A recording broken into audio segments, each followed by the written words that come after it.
Hey there, it's Scott Welsh. It's Wednesday, April 6th, 2016, and you know what that means? It's time for the weekly blog post. This week we're going to talk about what you believe.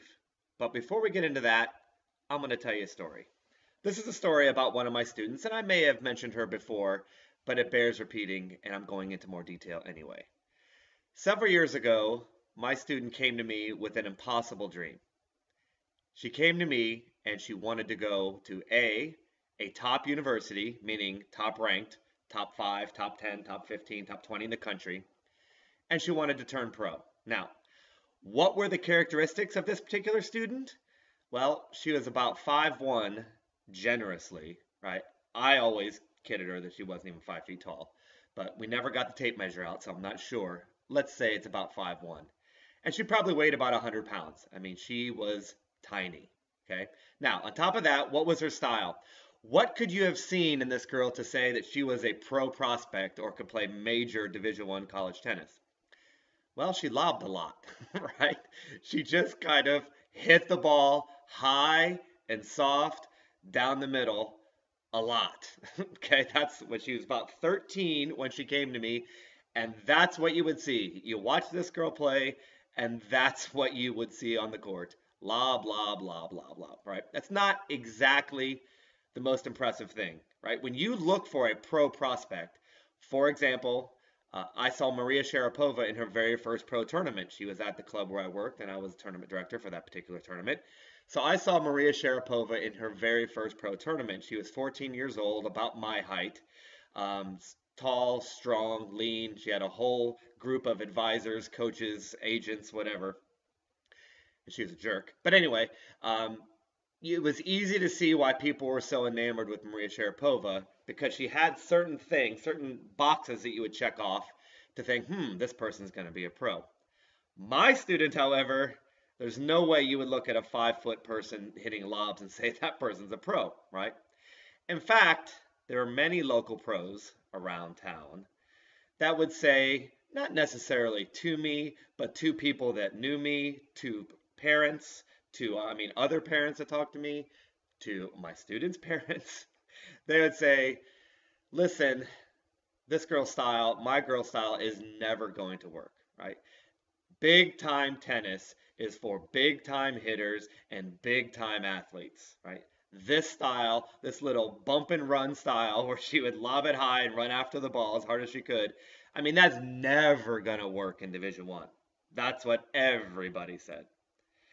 Also, I would walk by and I'd hear local parents. I remember walking through the lobby years ago. I remember walking through the lobby and hearing parents discussing top kids, right? And they'd say, well, the girls, they were talking about girls tennis, they're saying teams like Northwestern. And Northwestern was a big deal because at the time it was a Midwestern school, and at the time it was one of the top teams in the country.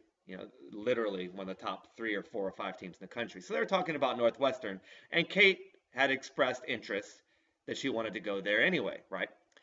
So because she's a good student. So they were, I don't know why they were talking. They weren't trying to necessarily be mean, but they're saying, well, Northwestern doesn't even recruit small girls. They only recruit 6 foot girls because that's the way that tennis is headed. Like they don't even bother with little girls or people who play defensive. I actually heard this with my own ears.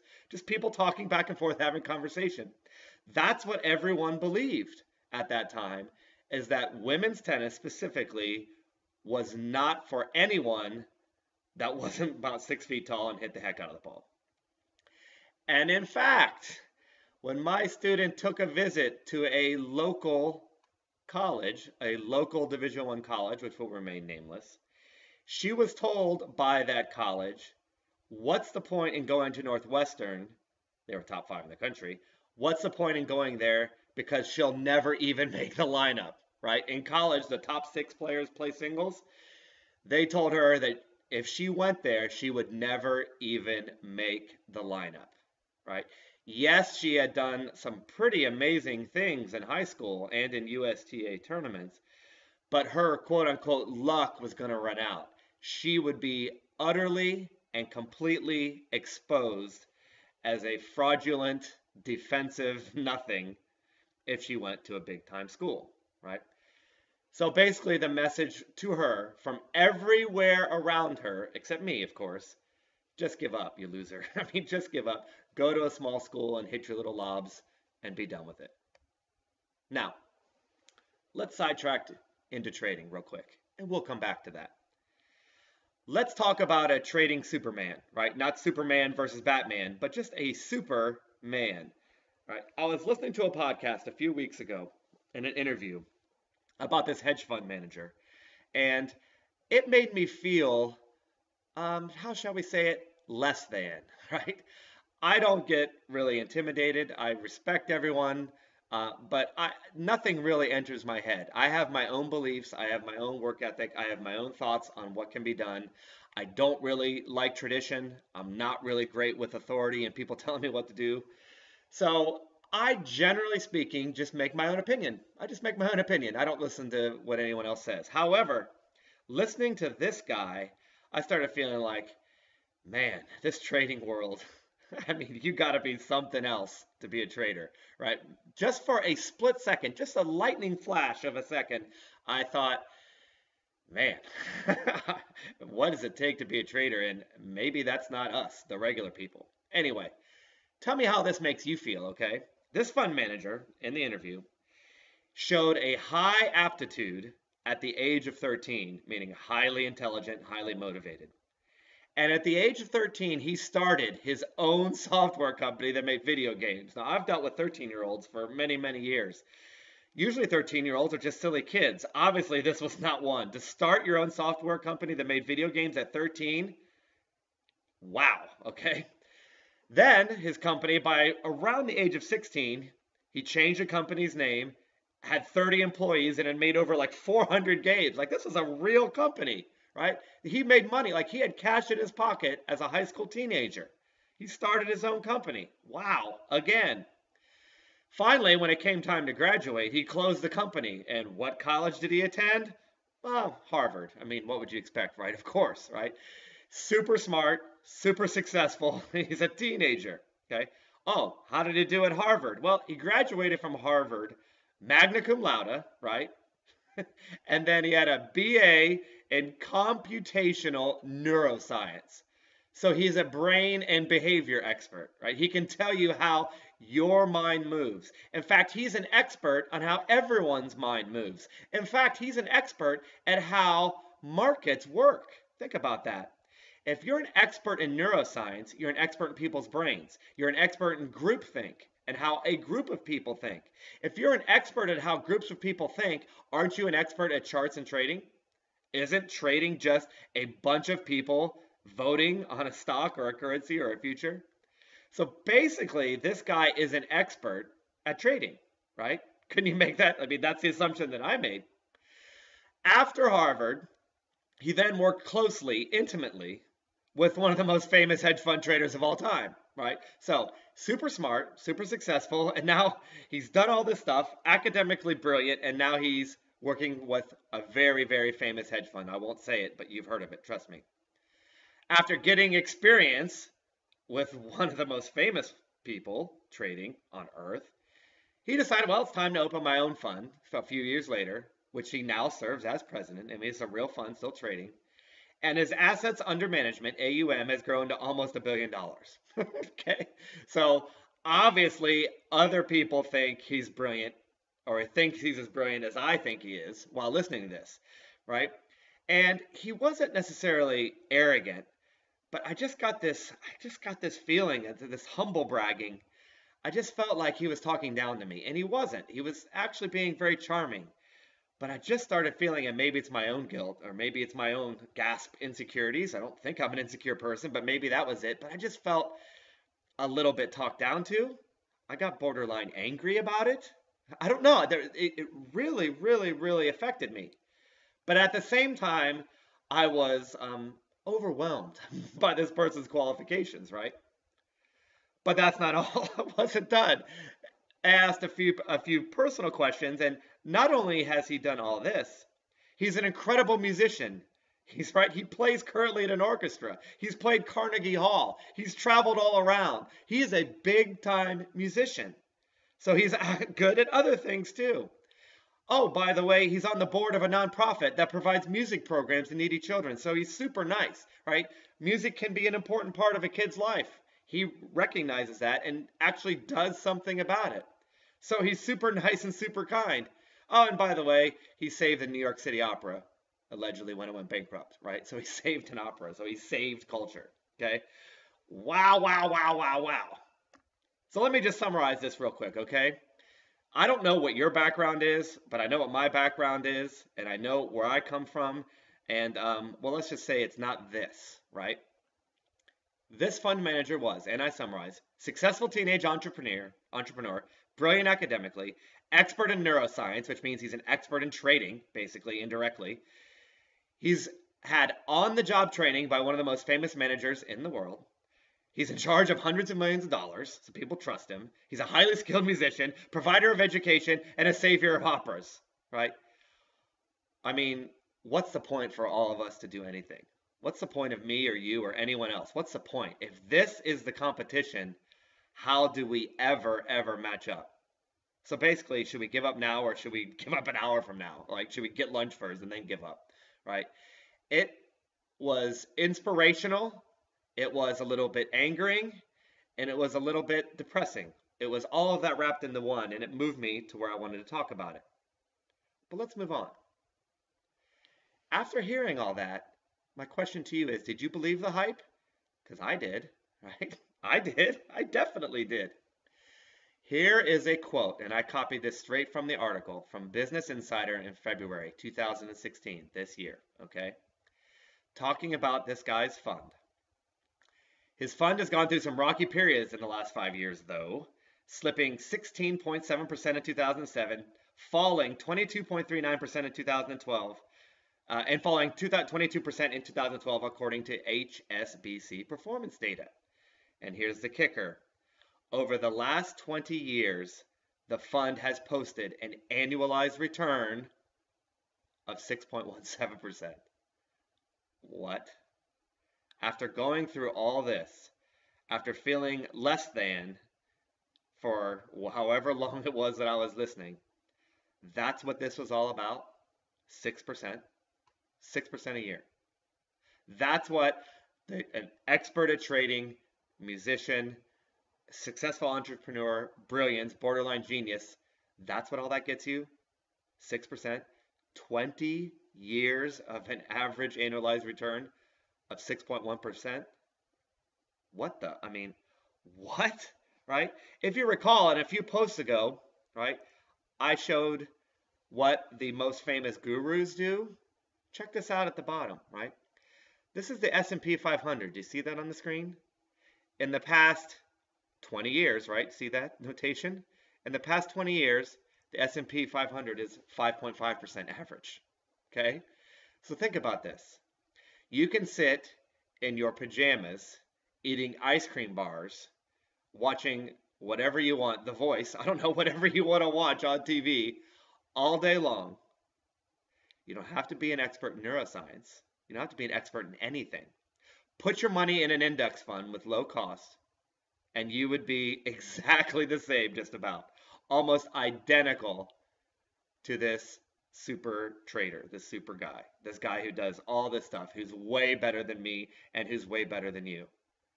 I mean, are you serious? Are you kidding me? So, going back real quick, whatever happened to my doomed student that I talked about at the beginning? She was surrounded by experts in the field of tennis, right? She would go to, her ranking got high enough where she would go to these national tournaments and there would be super high priced coaches. All the academies talked to her. She went to all of them, all the famous ones that you've heard, Bollettieri or Newcomb's or anything that you've ever heard of, right? Anything that you've ever maybe heard on TV saying, oh, they train at so-and-so camp or, Saddlebrook, whatever it is.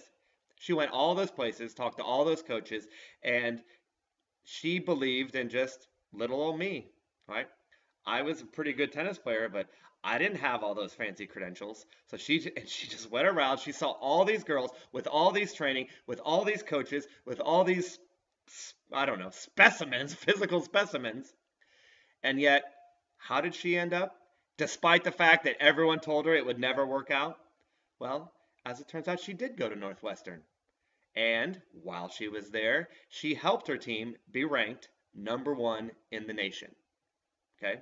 So she went to a team that was #1, the very best team in the country. Every girl playing tennis in the United States of America and overseas wanted to go to Northwestern, right? Who wouldn't want to go to Northwestern just about? She not only made the team, she played on the team from day one, played in the lineup from day one, and was an integral part of her team being ranked #1 in the country. I believe it was her sophomore year, but they were always top 5 and top 10 in the country throughout her whole career. Oh, by the way, she finished her career playing #1 singles, made the NCAA tournament, and was nationally ranked as high as 11 in the country. Okay? Everyone told her it couldn't be done. She was around all the experts that had way more than her, but she didn't believe the hype. She went back to work. She trusted me. She trusted herself. And look what she was able to accomplish, right? So now, what's the point of all this? Why am I ranting about this week? Well, I just recently listened to an interview on Anders Ericsson. Right? If you don't know him, find his book and find articles on Anders Ericsson. You can see that right here on my screen. See his name? And that's how it's spelled, 2 S's. Anders Ericsson is the originator of the 10,000 hour rule, okay? He's the originator, right? Malcolm Gladwell made it famous in Outliers with the 10,000 hours. This is from Anders Ericsson's research. He is the founder. He is the original guy. He's the one that did the work to prove that there's not really any such thing as talent. There's only hard work. All right. He's the one that came up with it. Now, Anders Ericsson will tell you that 10,000 hours is made up, by the way. And this is just a little tip for you. He says sometimes to become an expert in certain fields, it might take 25,000 hours. And to be an expert in other fields, it could be 1,000 hours. It was Gladwell that said 10,000 hours. And Ericsson just said it takes hard, focused, deliberate practice of a certain amount of hours depending on your trade. Okay? But here's the thing, and here's why I did this post this week, and that is Anders Ericsson said, before you start any of this work, before you do any of those 10,000 hours, nothing will happen if you don't believe. Let me repeat that. If you don't believe it can be done, no matter how many amount of hours you'll spend, almost certainly you will not achieve your goal. And the reason why is deliberate practice, focused practice takes focus. Okay, that makes sense. It takes hard, deliberate work. And the bottom line is if you don't believe something can happen, you're not really doing the work. Your brain will rebel against you. You will not actually focus. Why? Because you don't think it can happen. What's the point of working if it's never going to happen? What's the point of trading if you're never going to have a degree in neuroscience? What's the point? Until you dispel that from your brain, you can work 100,000 hours and get nowhere. That's why it's so important that you don't believe the hype. The point of this blog post is nobody's better than you, okay? I don't care what degrees they have. I don't care. Nobody's better than you. Don't let anyone make you believe you can't do it. Don't tell them you're too short or too skinny or you don't do the right thing or you don't have the right computer or you don't have the right system. Don't let them tell you that. Don't let anyone intimidate you with degrees or pedigree, right? You are good enough. If you're willing to believe and do the work, it can be done, right? So who am I and why am I here and why are you listening? Because that's my mission. I say secret mission, but it's not secret.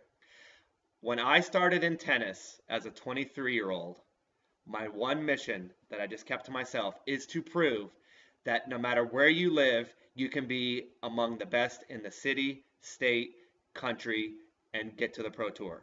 That was my axe to grind. I wanted to prove that anyone, if they were focused and believed and did the work, anyone could get to the Pro Tour and be top 10 in the country. That's what I'm trying to do in trading too. I want to prove that the everyday person with no pedigree, if you do the work, it can be done and you can beat the best in the world or at least be in the conversation. So I'm a little fired up this week, but the bottom line is don't believe the hype. You are good enough. just do the work. Okay, before we sign off, let's give an update on the Robot FX trading. The spread update. I've been continually watching demo trades on MT4 as compared to the TradeStation estimations, and they've just about evened out. After now we're into what, almost 60 trades. I don't have my spreadsheet up at this particular moment, but it's just about evened out. In fact, MT4 may have pulled ahead. There was 3 or 4 trades that I've tracked that actually MT4 did better than my TradeStation estimates. So I'm ready to go live, and that will probably happen Thursday. I'm going to turn on MT4, and I'm going to go for it. Of course, I'll be watching it closely, but I'm done with testing. I've seen what I need to see. I've seen what I need to see, and it says a spreadsheet. If you want to see the spreadsheet of the trades, just ask me. But I have the other spreadsheet up with the S&P 500. So I don't have that spreadsheet up right now. But I'm ready to go live. Okay. Still working on multi-charts. I've been running demo trades on multi-charts and watching it trade. Right now, I still don't like it that much. I'm still looking at it and working on it. I don't see an advantage of multi-charts over MT4 for you right now. That doesn't mean that'll change. Again, I always reserve the right. But I'm going to go live with MT4 first. And I'm still looking at multi-charts. It's harder to track trades. That's my honest answer is on MT4 you can go back and look at the account history tab and see all the trades, and it's easy to track. On multi-charts you can't do that, and this is where someone will write in and tell me you can't. But if a trade goes off on your chart, on multi-charts, you can see it on the chart, but there's nowhere really to go to see, okay, how much did I really make as opposed to what I thought I would make. You have to log all the way back into Oanda and then go to your accounts and then look up the individual trade. It's really convoluted and not fun at all, as opposed to MT4 where it's right there. So right now MT4 is pulled ahead. I'm still going to work on multi-charts, but when I go live, it's MT4. As I've mentioned, the breakout portfolio based on the turtles is ready. If you're a lifetime member and you want that, just email me. A couple people have. I just met with Wes yesterday. We had a delay. He had some projects he had to work on, but I met with him. It's being built. The super simple trend following robot should be done really soon, and I'll be talking about that. By the way, Rob's been talking about, if you listen to his radio show, talking about Houston, I will be there. I'm excited about that. Nothing I like more than doing one of those conferences. I really, really like them. So if you're going to Houston, you just might see my face, right? Right now, everything is all steam ahead. Is that a phrase? I don't think so. And as always, check email, Twitter, blog posts to get the latest updates. And we'll finish up with, there's the contact information. Remember the Thursday webinar, 2 p.m. The link ran out, so I sent out an emergency link last week. Underneath this blog post will be a link to register if you want to come join us Thursday, 2 p.m. Eastern. We hang around and talk robots for about a half hour. That's all for this week. Don't believe the hype, and I'll talk to you soon. Bye for now.